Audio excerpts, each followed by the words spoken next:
Según la doctrina mormona, enseña que Satanás es también hijo de Dios, como dice en Moisés capítulo 5 versículo 13 del libro de Mormón.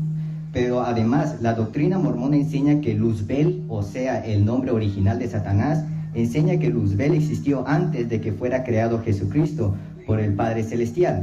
Pero como Luzbel se rebeló contra Dios, fue desterrado al infierno con sus ángeles, pero él sigue siendo hijo de Dios. Y como sigue siendo hijo de Dios, entonces Satanás es también hermano de Jesucristo, como dice en Principios, página 17. Pero como nosotros antes éramos ángeles que vivíamos en el cielo, como Luzbel, y venimos al mundo a poseer un cuerpo de carne y huesos en esta tierra, nosotros que somos también hijos de Dios, entonces Jesucristo y Satanás son también nuestros hermanos. Ahí he dicho varias mentiras. Jesucristo no tiene principio ni tiene fin. Por eso usted verá que en Hebreos 7 dice que él es sacerdote de la manera de Melquisedec, que no se conoce su principio ni su fin. Y él dice: yo soy el alfa y el omega. Entonces, cuando él dice que Satanás fue creado antes de Cristo, es una mentira. Jesucristo ha existido desde siempre y para siempre. Él es Dios. Y si Jesucristo hubo un tiempo que Él no existió, entonces no es Dios. Eso es un error muy grande. Incluso en Juan capítulo 17 versículo 5 dice que Jesucristo ya existía desde antes que viniera a este mundo, desde antes de la creación del mundo. Él ya existía antes. Jesucristo es hijo de Dios, engendrado, no creado. Jesucristo no fue creado, fue engendrado, no creado. Por eso en el credo decimos que Jesucristo es hijo de Dios, engendrado, no creado. Juan 17:5. Ahora, Padre, dale junto a ti la misma gloria que tenía a tu lado antes que comenzara el mundo. Antes de la creación ya Jesucristo existía. Es Dios. Mentira. Ahora, que el diablo era un ángel Luzbel y Dios creó, sí. Sí. Es criatura. El diablo es criatura de Dios, pero no es hijo de Dios. No es hijo de Dios.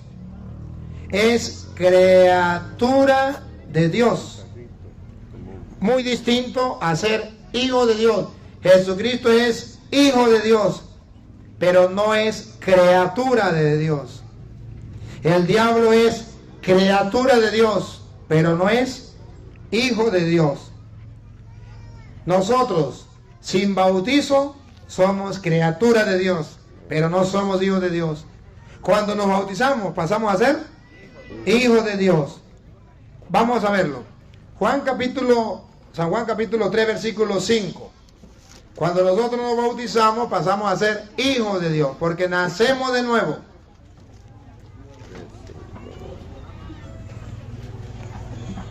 Jesús le contestó: en verdad te digo, el que no renace del agua y del Espíritu no puede entrar en el reino de Dios. Hay que nacer de nuevo. El que no nace del agua y del Espíritu no entra al reino de Dios. Hay que nacer de nuevo. Siga. Lo que nace de carne es carne. Criatura, es criatura, no es hijo de Dios. Ahora, el que nace del Espíritu. Y lo que nace del Espíritu es espíritu. Ajá. Pero me puede decir ¿cómo que se llama? Un mormón. Pero ahí se refiere a los hombres que nacieron de la carne. Los ángeles no nacieron de la carne, son espíritus. Entonces son hijos de Dios. No. La Biblia dice que los ángeles no son hijos de Dios. Son criaturas de Dios, pero no hijos de Dios. Hebreos capítulo 1, versículo 5 en adelante. Satanás era uno de esos ángeles. Criatura de Dios, pero no hijo de Dios. ¿Por qué?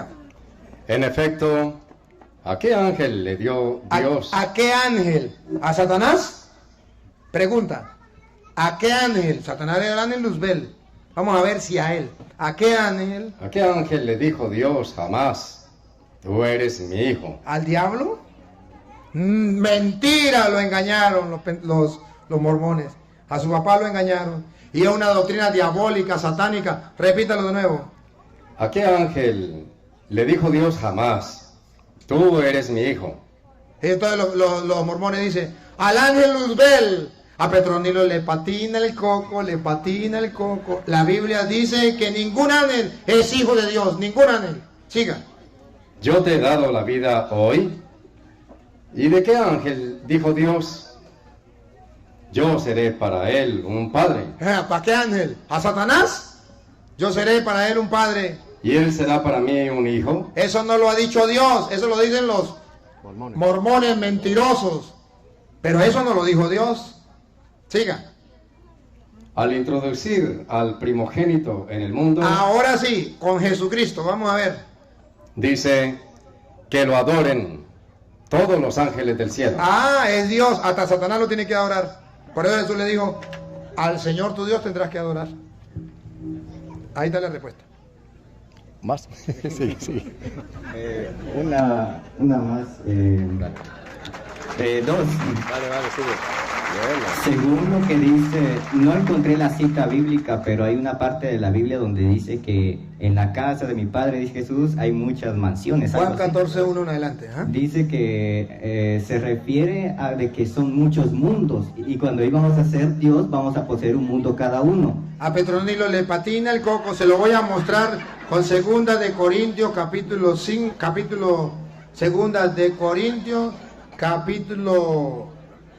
5, versículo 1 en adelante. Escuchen. Vamos a ver si es verdad lo que él dice, lo que le contaron. Y gracias porque usted viene a sacar a flote las dudas que le han sembrado a su papá y le han querido sembrar a usted. Pero escuchen que no es como le dicen a ellos. San Pablo lo viene a explicar en 2 de Corintios capítulo 5 versículo 1 en adelante. Dale. Sabemos. A ver. Sabemos significa estamos seguros que vengan los mormones a decir otra cosa. A ver, a echarle cuento a otro. Nosotros sabemos Que si nuestra casa terrena, o mejor dicho, nuestra tienda de campaña, llega a desmontarse, nos llega la pelona. Dios nos tiene reservado un edificio, no levantado por mano de hombres, una casa para siempre en los cielos. Ese es. Entonces no es como dicen los mormones, es como dice la Biblia. Por eso son unos falsos, son unos mentirosos, son unos protestantes, protestan contra la palabra del Señor. Listo, ¿otra preguntita? Esta pregunta va a algo dirigido a los testigos de Jehová y aquí traje la Biblia de los testigos de Jehová. Bueno, está bien. Dice, ¿cómo demos? Bueno, mientras tanto, mientras lo prende... no, que se fue el sonido. Se fue el sonido. Sí. Bueno, mientras lo prenden, hablamos aquí con la gente de que están a través de las redes sociales. A través de las redes sociales decirle que no solamente vean las enseñanzas, sino que además sean capaces de darle el compartir. Sí, comparta. Darle al dedito así, hacia arriba, que quiere decir sí o no, porque quiere decir no. Usted verá qué hace, pero comparta las enseñanzas. Y pásensela a otras personas, transmítela a otras personas, sea capaz de evangelizar a otras personas. Suscríbense, si usted no se ha suscrito, suscríbese y dale a la campanita para que le avise cuando lleguen otros mensajes. Recuerden que esto es una manera nueva de evangelizar. Hay que evangelizar a los pueblos y usted no se puede quedar allí solamente viendo el video para usted. No, señor. Usted tiene que ser capaz de compartirlo con los demás. Hermano católico, ¿ya le diste me gusta? Hermano católico, ¿ya lo compartiste con los demás? Hermano católico, ¿ya hiciste portavoz del mensaje del Señor? ¿Instrumento de salvación para otra persona? Si no lo ha hecho, hágalo. No sea perezoso. No tiene que hacer mayor cosa. Lo único que tiene que es compartirlo, más nada. Darle me gusta, suscribirse. Y Dios está dando los medios para que el Evangelio llegue a toda criatura. Y si usted no hace ese trabajo, ¿qué vamos a hacer entonces? Queridos hermanos, seguimos entonces aquí con las preguntas y respuestas. Vamos a escuchar, a ver. ¿Sí? Parece que no ha llegado todo el sonido. Aquí, vamos a ver. ¿Aló? Bueno, aquí viene la siguiente pregunta. ¿Cómo demostrar a través de la Biblia de los testigos de Jehová que Jesucristo es Dios?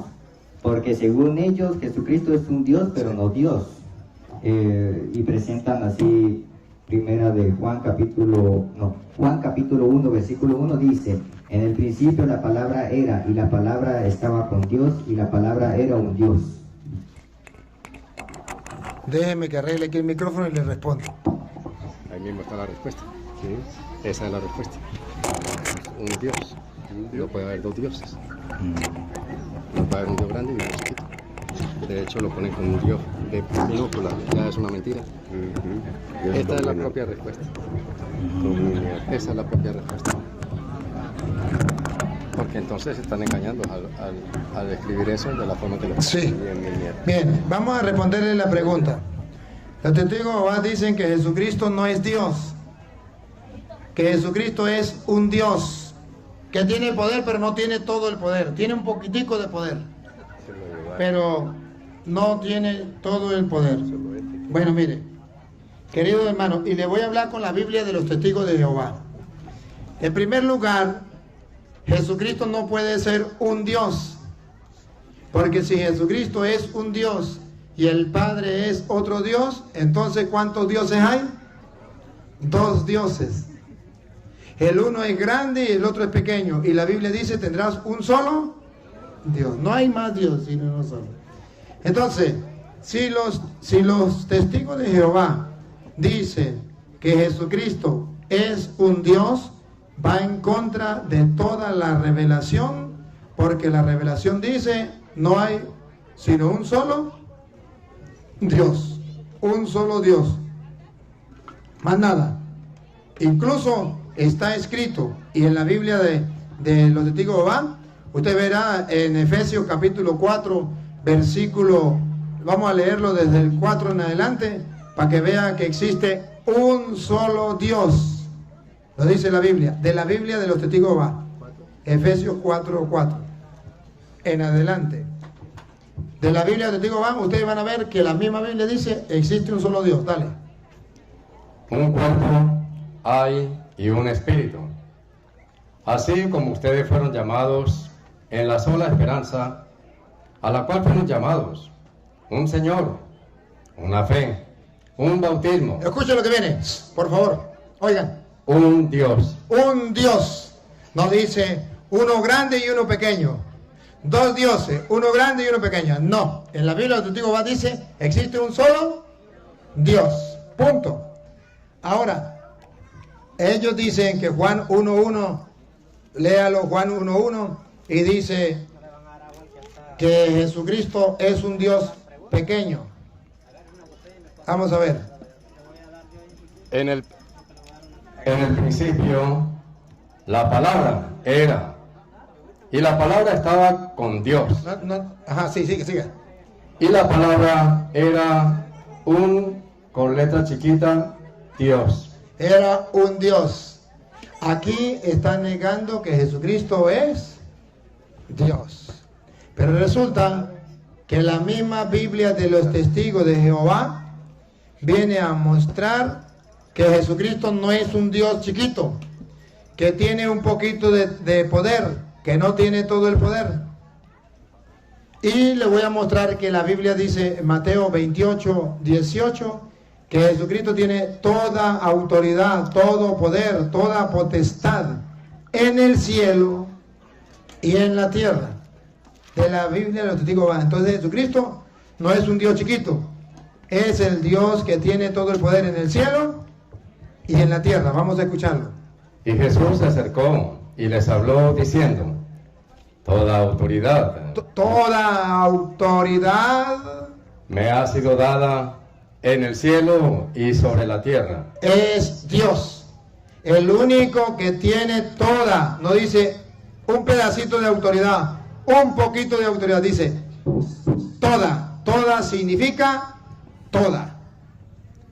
Que el testigo de Jehová diga, no, ahí dice un poquito de autoridad. Repítalo, de la Biblia del testigo de Jehová. Y Jesús se acercó y les habló diciendo, toda autoridad me ha sido dada en el cielo y sobre la tierra. Esto significa que Jesús es Dios. ¿Cómo lo sabemos? Tiene toda la autoridad en el cielo y en la tierra. Otra manera, para mostrarle que Jesús es Dios, de la Biblia de los testigos de Jehová. Juan 20, 28. Juan 20, 28. Y usted verá que Jesucristo es Dios. Óigalo. En contestación, Tomás le dijo, mi Señor y mi Dios. Ahí está. Jesucristo es mi Señor y mi Dios, de la Biblia de los testigos de Jehová. Ahora, no sé cómo dice Colosenses 2.9. Vamos a ver cómo dice ahí. Colosenses 2.9. De repente diga lo mismo que la de nosotros, pero como ellos cambian, puede ser que haya distinto, pero vamos a escucharlo.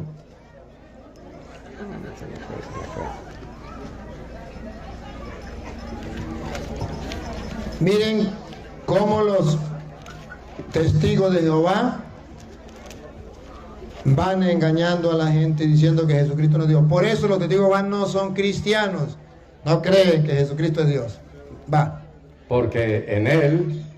En Cristo, pongan cuidado, por favor, para que vean los testigos de Jehová que Jesucristo sí es Dios. Pongan cuidado. Dale. Porque en él mora corporalmente. Corporalmente, paren la oreja. Toda la plenitud de la cualidad divina. Ahí está, es Dios. No dice, porque en él, en la Biblia de ellos también lo dice. Repítalo, porque en él. Porque en él, Cristo, lo dice antes, mora corporalmente. Mora corporalmente. Toda la plenitud. Subraye. Toda la plenitud. Subrayen la palabra toda y subrayen la palabra plenitud. Toda la plenitud. De la cualidad divina. De la cualidad divina. Él es Dios, no poquito. Toda la cualidad, toda la plenitud. Ahí está la respuesta. Y Romanos 9:5 también lo dice. Eso en la de ellos no la dice igual. Con los 2 puntos. No, en la de ellos no. ¿Pudiera decir algo? Puedo decir lo último. Claro. Póngale el micrófono, Pedro. Según los mormones, dicen que nosotros venimos a la tierra por un motivo, a poseer un cuerpo. Yo no sé cómo responder a qué venimos a la tierra. En la tierra, ¿a qué vinimos a la tierra? Pues venimos a cumplir la misión que Dios nos ha encomendado. Y la misión general que Dios nos ha dado es a la de ser santos. Sean santos porque yo, el Señor, soy santo. Esa es la misión general que nosotros tenemos. Hemos venido a este mundo a hacer lo que el Señor le agrada para alcanzar la salvación. Dios nos trajo a este mundo por amor, nos dio una misión para darnos una vida mejor, la vida eterna. Para eso es que venimos. Bien. Gracias por su pregunta. Un aplauso pues para este joven que ha preguntado. Gracias por el regalo. Que preguntó bastante. Y recuerde que no hay preguntas tontas y no puede ser que hayan tontos que no pregunten. Pero él no fue ningún tonto, él sacó su pregunta. Sí. Bien.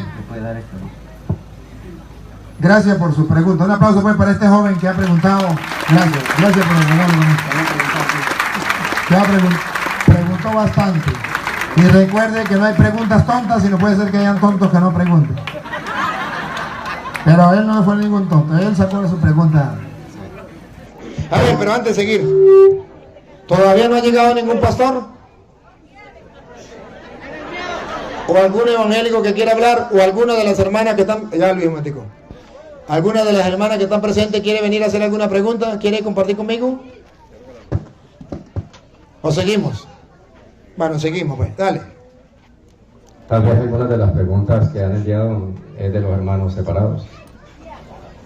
Él pregunta, ¿por qué se le dice al sacerdote cura o padre? Cuando Jesucristo dijo que Padre solo nuestro Dios y Maestro solo Él.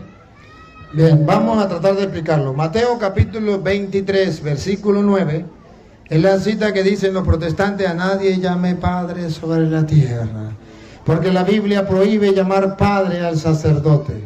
No, hermanos, no. Hoy yo quiero mostrarle a ustedes con la Biblia que la Biblia no prohíbe que yo le diga padre al sacerdote. La Biblia prohíbe otra cosa muy, pero muy distinta. Vamos a escucharlo. No llamen padre a nadie en la tierra. No llame padre a nadie en la tierra. Esta es la cita que agarran los protestantes. Y si usted no analiza la Biblia y no analiza el texto con el contexto, usted queda perdido. Dice alguien que leer el texto sin el contexto es un pretexto. Es necesario leer el texto completo.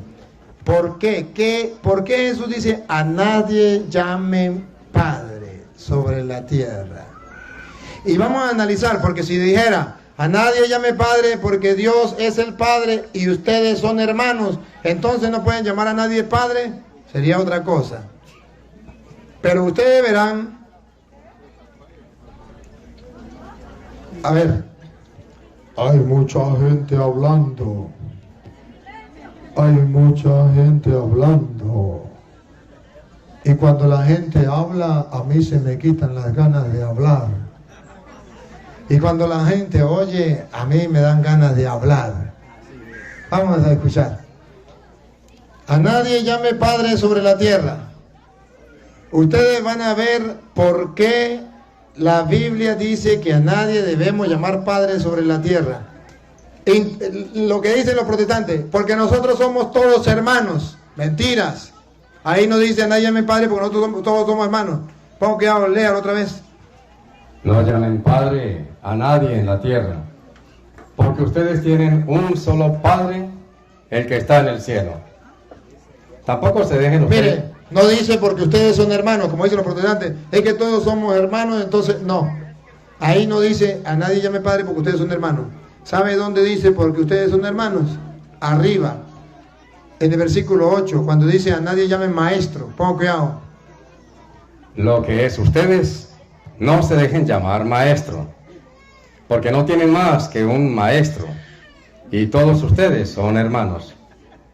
Ya que me asustaron aquí. Otra vez me asustaron. Lo que es ustedes, no se dejen llamar maestro, porque no tienen más que un maestro. Maestro, pongo cuidado, maestro. ¿Y ustedes son? Y todos ustedes son hermanos. No dice que son hermanos cuando dice que tienen un solo padre. Dice que son hermanos cuando dice ustedes no se deben llamar maestros porque ustedes son todos hermanos. Entonces, no está hablando de que yo no puedo llamar al sacerdote padre porque todos somos hermanos. No. Analicen desde el comienzo hasta el final. Por ejemplo, después de que termina el 9, el 10, lea el 11 para que ustedes vean cómo dice el 11.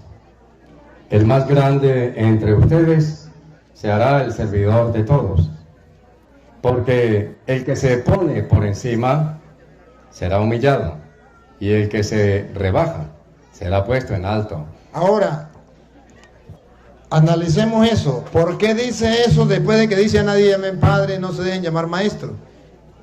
Y dice que usted no puede creerse más que los demás, porque el que se pone por encima de los demás será humillado, y el que se humilla será enaltecido. Alguna enseñanza está dando Jesús.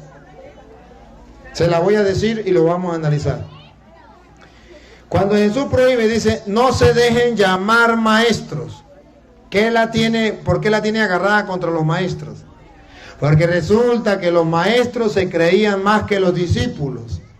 Y un discípulo no podía caminar siquiera al lado del maestro, tenía que caminar atrás. No podía caminar ni adelante ni al lado, tenía que caminar atrás del maestro. Porque el maestro se creía más que el discípulo. Y Jesús dice, no se dejen llamar maestro. ¿Qué significa? No se crea más que los demás. Por eso a lo último dice, el que se enaltece será humillado. ¿Y por qué dice a nadie llame Padre? Porque en aquel tiempo, según dice Gálatas capítulo 4, versículo 1 en adelante, según dice Gálatas 4, 1 en adelante, que los padres esclavizaban a sus hijos y sus hijos eran esclavos. Y Jesús dice, a nadie llame Padre, significa no podemos esclavizarnos de nadie. No se deben llamar maestro, significa ustedes no esclavicen a nadie. Los maestros esclavizaban a los hijos, a los discípulos, se creían más. Por eso dice, ustedes no se hagan llamar maestros, que significa no esclavicen a nadie. A nadie llame Padre, porque los padres esclavizaban a sus hijos. A nadie llame Padre significa usted no se crea menos que los demás. No se deben llamar maestros, usted no se crea más que los demás. Ni se crea más, ni se crea menos. Porque los padres, escuche, esclavizaban a sus hijos. Ponga cuidado. Ahora yo digo, mientras el hijo del dueño de casa es aún niño. Mientras el hijo es aún niño, ponga cuidado. No tiene ninguna ventaja sobre los esclavos. Es como un esclavo. El padre trataba al hijo cuando estaba pequeño como un esclavo. Y por eso Jesús dice, a nadie llame Padre. Usted no se crea menos que los demás. No se crea como es, autoestima bajo. No. Pero tampoco se crea más que los demás. No se haga llamar maestro. Entonces, si usted lee todo el contexto, incluso lo lee desde el 23:1, usted verá que dice, en la cátedra de Moisés se han sentado los escribas y los fariseos. Van a escucharlo. Los maestros de la ley y los fariseos han ocupado el puesto que dejó Moisés. Hagan y cumplan todo lo que ellos dicen, pero no los imiten. Ahí está el mandato, no los imiten. ¿Por qué? Porque ellos enseñan y no practican. Como el maestro. Siga. Preparan pesadas cargas muy difíciles de llevar Como el papá. y las echan sobre las espaldas de la gente. Como lo hacían con los niños. Pero ellos ni siquiera levantan un dedo para moverlas. Entonces, si usted observa qué es lo que Jesús está diciendo, que no hagan como los maestros, que dicen una cosa, pero hacen. Que no hagan como los padres que le esclavizaban a los hijos. Entonces, si usted analiza eso, va a darse cuenta por qué la conclusión desde el 10 en adelante. Tampoco se dejen ustedes llamar guía, porque ustedes no tienen más guía que Cristo, el más grande entre ustedes. Escuche, ¿cuál era el problema? Que unos se creían más grandes. Así eran los maestros y así eran los padres. No se dejen llamar maestro, a nadie llamen padre. Otra vez. El más grande entre ustedes se hará el servidor de todos, porque el que se pone por encima será humillado, y el que se rebaja será puesto en alto. Entonces la Biblia lo que está diciendo es que no nos podemos creer más que los demás, pero los protestantes no saben. Entonces ellos piensan, dicen, es que la Biblia prohíbe que yo le diga padre a una persona en la tierra. Entonces le pregunto a los protestantes, ¿y usted le llama padre a su papá? Ah, sí, pero es mi papá, pero la Biblia dice a nadie, y si es a nadie, tampoco a su papá. Ah, pero ¿a dónde dice la Biblia que podemos llamar padre al sacerdote? Hechos de los Apóstoles, capítulo 7, versículo 1 en adelante. San Esteban a los sacerdotes los llama padres. A la gente, a los laicos los llama hermanos y a los sacerdotes padres. Escuche, 7:1 Hechos. Entonces el sumo sacerdote le preguntó, ¿es verdad lo que dicen? El sumo sacerdote le preguntó. Esteban respondió, hermanos y padres. ¿Al sacerdote cómo lo llama? Padre. Al pueblo lo llama hermano. Pero es que no puede ser padre espiritual. Claro que sí. Romanos capítulo 4, versículo 1 en adelante, va a hablar de que Abraham es nuestro padre.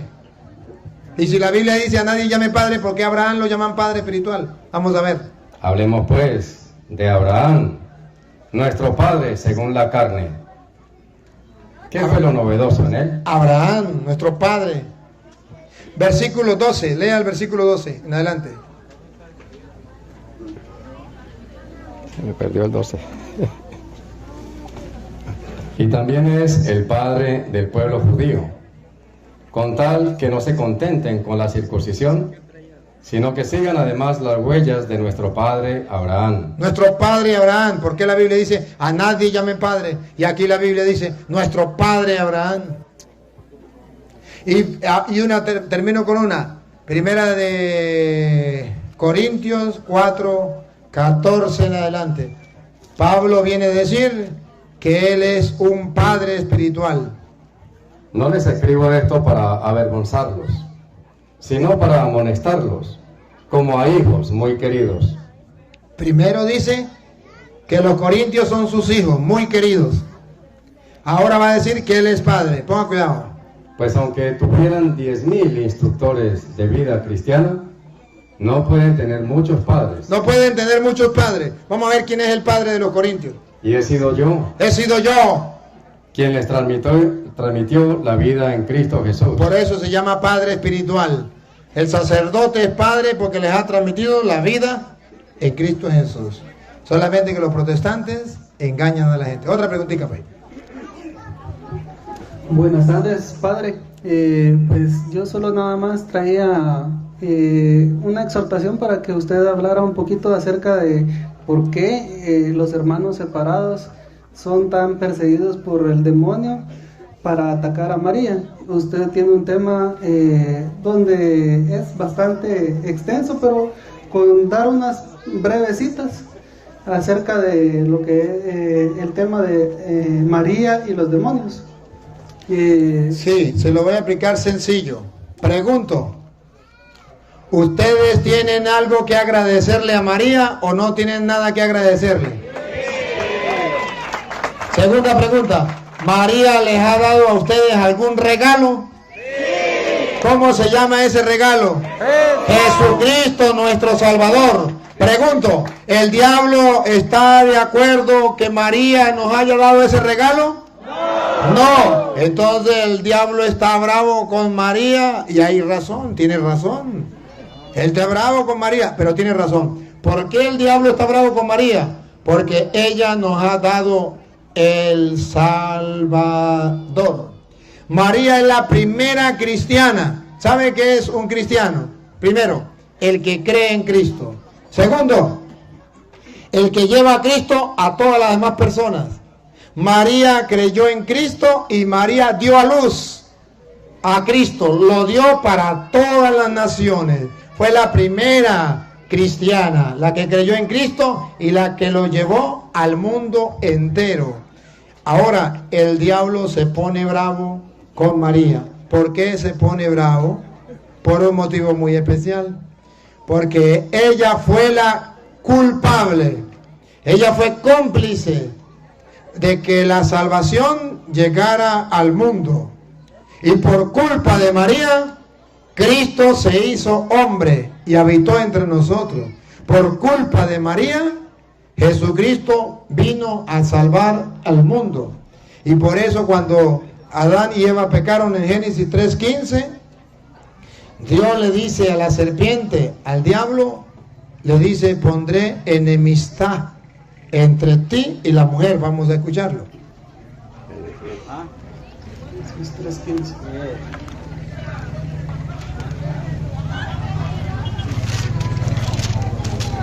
Génesis 3:15. Haré que haya enemistad entre ti y la mujer. Aquí Dios dice claro. Dios dice, siempre habrá enemistad entre el diablo y la Virgen María. La mujer. No, pero esa no era la Virgen María. Ah, ¿no era la Virgen María? Siga. Entre tu descendencia y la suya. Ah, sí es la Virgen María porque dice entre su descendencia y la suya. ¿Cuál es la descendencia? Ponga cuidado, siga. Ella te pisará la cabeza. ¿Quién fue el que le pisó la cabeza al diablo? Cristo Jesús. Y era descendiente, hijo de quién? De María. Entonces, ¿cuál es la mujer? María. Pondré una enemistad entre ti y la mujer, entre su descendencia y la suya. Y el Apocalipsis viene a decir que hubo esa pelea. En Apocalipsis capítulo 12, versículo 1 dice, apareció la mujer. Vamos a ver la mujer. La del Génesis. Estaba profetizado. Habrá una pelea, una batalla entre el diablo y la mujer. Apocalipsis dice, apareció una mujer. Apareció en el cielo una señal grandiosa, una mujer. Ahí está la mujer. Vamos a ver cuál mujer era. ¿La mamá de quién? Versículo 5. Y la mujer dio a luz un hijo varón, que ha de gobernar a todas las naciones con vara de hierro. Pero su hijo fue arrebatado y llevado ante Dios y su trono, mientras la mujer huyó al desierto, donde tiene un lugar que Dios le ha preparado. Ahí está entonces, ¿quién es la mujer? La mamá del niño que ha de gobernar a todas las naciones, de Jesús. Versículo 7. Entonces se desató una batalla. Ahí está, pondré enemistad, habrá una batalla, habrá una pelea entre ti y la mujer. Dice Apocalipsis, se desató la batalla. ¿Entre quién? Vamos a ver. Una batalla en el cielo. Miguel y sus ángeles combatieron contra el dragón. Contra el dragón, todavía no sabemos quién es el dragón, siga. Lucharon el dragón y sus ángeles, pero no pudieron vencer. Y ya no hubo lugar para ellos en el cielo. El dragón grande, la antigua serpiente. Aquí está. El dragón grande, repítelo. El dragón grande, la antigua serpiente. La antigua serpiente significa la culebra del paraíso, la que hizo pecar a Adán y a Eva, la que Dios le dijo, habrá una batalla entre ti y la mujer, entre los suyos, su descendencia y los suyos. Y aquí dice la Biblia que se enfrentó esa batalla. El dragón, la antigua serpiente, vamos a ver cómo lo llama la Biblia, repítalo. El dragón grande, la antigua serpiente, conocida como el demonio. Ahí está claro. O Satanás. Es nacida como el demonio o Satanás. Fue expulsado. El seductor del mundo entero fue arrojado a la tierra y sus ángeles con él. ¿Y sus ángeles? El diablo no se vino solo a la tierra.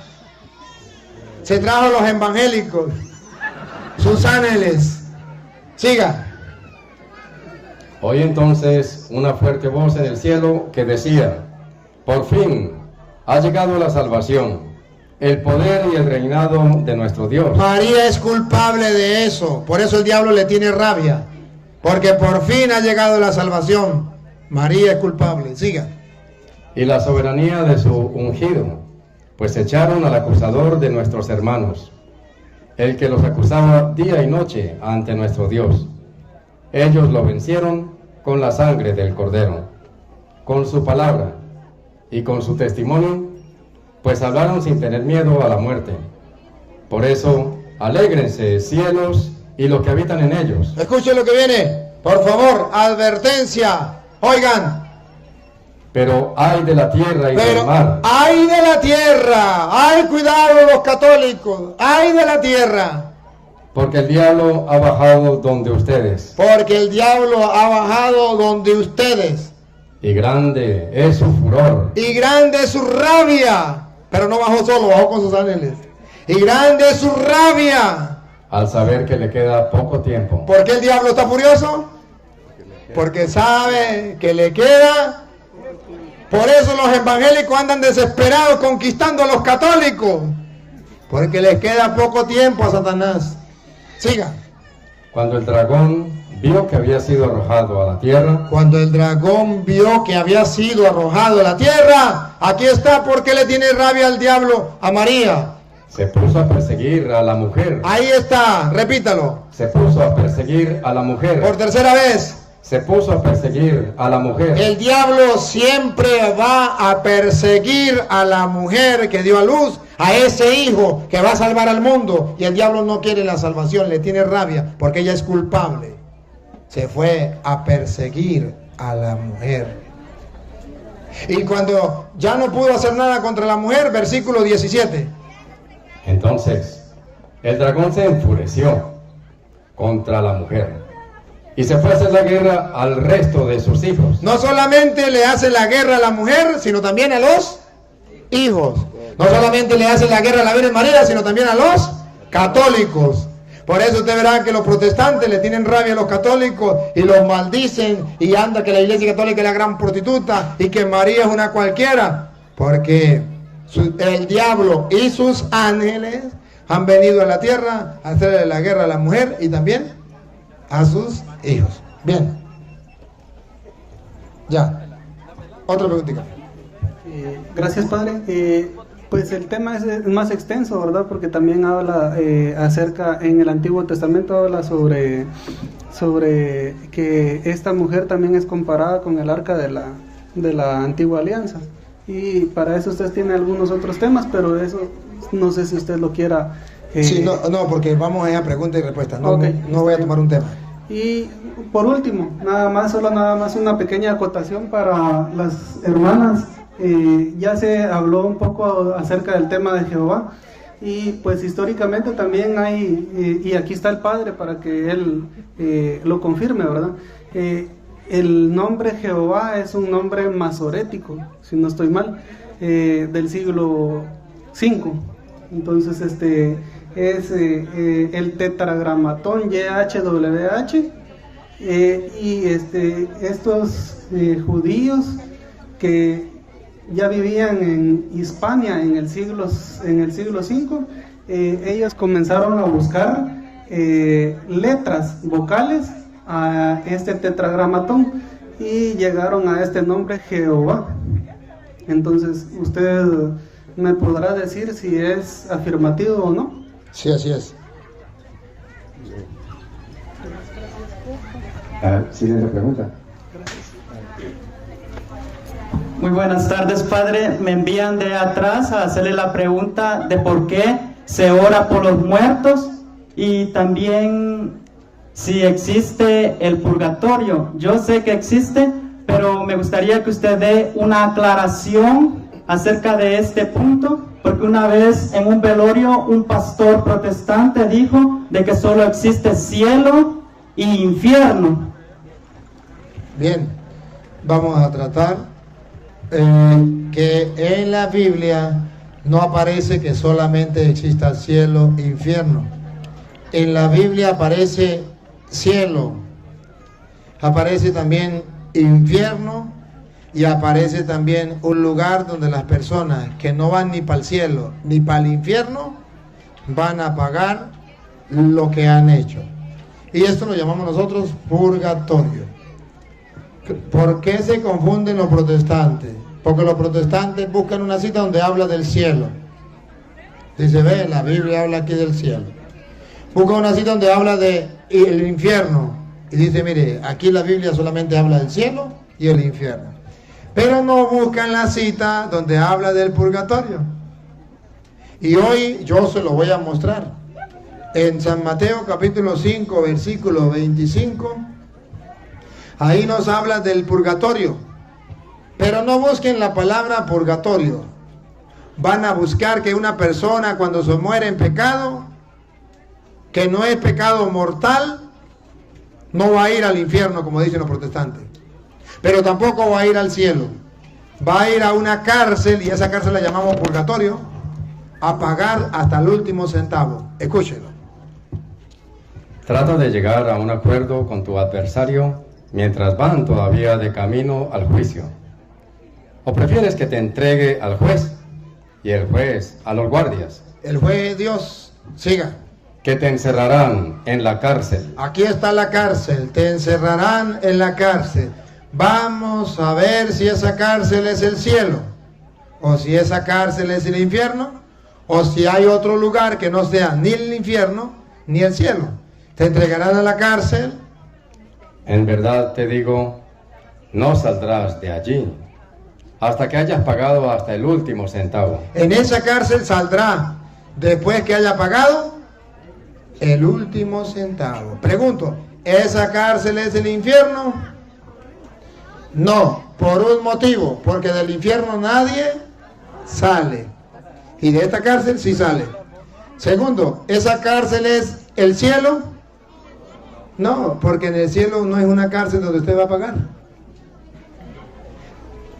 Los protestantes pónganle el nombre que quiera, pero aquí la Biblia dice, hay una cárcel donde usted va a pagar hasta el último centavo. Y si Jesús la compara con una cárcel donde usted va a pagar, entonces nosotros podemos rogar para que lo saquen de esa cárcel. Otra preguntita, pues. Padre, una hermana se acerca. Esta pregunta no sé, se ve un poco extraña. La pregunta que ella hace es ¿por qué los hermanos evangélicos tienen más problemas? Pero yo he visto que también nosotros creo que también pasamos dificultades, ¿verdad? Todos tenemos problemas. Entonces, gracias, Padre. Todos tenemos problemas. Mientras que hayan seres humanos, habrá problemas. ¿Preguntas de quién? Sí, eso no se escapa a nadie. Ahora, el cristiano, ¿cuál es la diferencia? Que dice Jesús, el que esté cansado y agobiado por los problemas, venga a mí y yo lo aliviaré. Entonces el cristiano va y se desahoga en Cristo. Eso sí es verdad. Bueno, aquí hay varias preguntas todavía. ¿Por qué los protestantes dicen que la piedra angular es Cristo? La piedra angular es Cristo. ¿Y quiénes son los que rechazan la piedra angular? Primera de Pedro, capítulo 2, versículo del 9 en adelante. ¿Quiénes son los que rechazan esa piedra? Si quiere lo lee el 7, por allí. A ver. 2, Primera de Pedro 2, el 7, ¿qué dice? Ustedes que creen que recibirán honor. El 6. Dice la Escritura. Dice la Escritura, yo voy a colocar en Sión una piedra angular. Ahí, yo voy a colocar una piedra angular. Escogida. La piedra angular es Cristo. Siga. Escogida y preciosa. Quien se afirme en ella no quedará defraudado. Ustedes, pues, que creen, recibirán honor. En cambio, para aquellos que no creen, para los que no creen, Él es la piedra rechazada. Él es la piedra rechazada por los constructores. Por los constructores. Paren la oreja. ¿Quiénes son los que rechazan la piedra? Dale. Que se ha convertido en la piedra angular. Piedra en la que la gente tropieza. A la piedra que la gente tropieza. Y roca que hace caer. Ajá, y ahí viene. Cuando se niegan a creer en la palabra. Ahí está. Cuando se rechaza la piedra angular, repítalo. Cuando se niegan a creer en la palabra. Los protestantes tropiezan con la piedra angular cuando se niegan a creer lo que Jesús dijo. Esto es mi cuerpo que será entregado por ustedes. Tropiezan con la piedra. Cuando Jesús dijo, a quienes los perdonen los pecados le quedarán perdonados y a quienes no se los perdonen le quedarán sin. Tropiezan con la piedra. Y entonces esa piedra angular, ellos los constructores la han desechado al no creer en la palabra. Están tropezando con aquello en lo que debían afirmarse. Están tropezando con la palabra de Dios donde deberían afirmarse. Y por eso ustedes verán que yo los hago tropezar aquí de frente. Les pongo la palabra de Dios para que se den cuenta cómo se tropiezan con la palabra. Entonces dicen los pastores, es que usted lo que hace es confundir a la gente. ¿Confundir a la gente? No. Les pongo la palabra de Dios para que tropiecen. Porque la piedra angular es Cristo. Y tropiezan los protestantes cuando no quieren cumplir la palabra del Señor. Y yo lo único que hago es ponerle la piedra para que tropiecen. Es anónimo, dicen que no lo quieren firmar.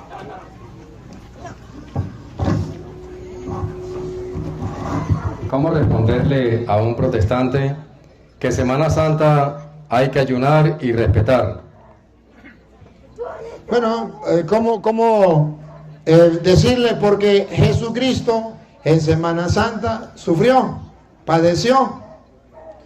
Y nosotros queremos hacer un sacrificio, un esfuerzo. ¿No dice que tenemos que imitar a Cristo? Bueno, pues vamos a imitar a Cristo en el sufrimiento. Vamos a hacer un sufrimiento. ¿Se acuerda que en la pasión decía Cristo, Padre, que no se haga mi voluntad sino la tuya? Padre, si quieres aparta de mí este cáliz, pero que no se haga mi voluntad sino la tuya. Él estaba haciendo un sacrificio. Y nosotros queremos imitar a Cristo. Queremos hacer la voluntad de Dios. Entonces hacemos un sacrificio. Y Jesucristo también ayunó. Si usted lee Mateo capítulo 4, versículo 1 en adelante, ayunó 40 días y 40 noches. Si Él lo ayunó, nosotros podemos hacer el ayuno. Y el ayuno es bueno porque Cristo lo ayunó. Hacemos el esfuerzo de un sacrificio. ¿Para qué? Para fortalecer nuestro espíritu. ¿Para qué? Para imitar a Cristo. Punto. Que ellos no lo quieren hacer, porque no lo hagan. ¿Cuál es el problema? Pero nosotros sí lo queremos hacer. Otra preguntita, pues. ¿Cuánto tiempo me queda? Poco ahorita, padre. Bueno, dale la última, pues. ¿Por qué celebrar Navidad?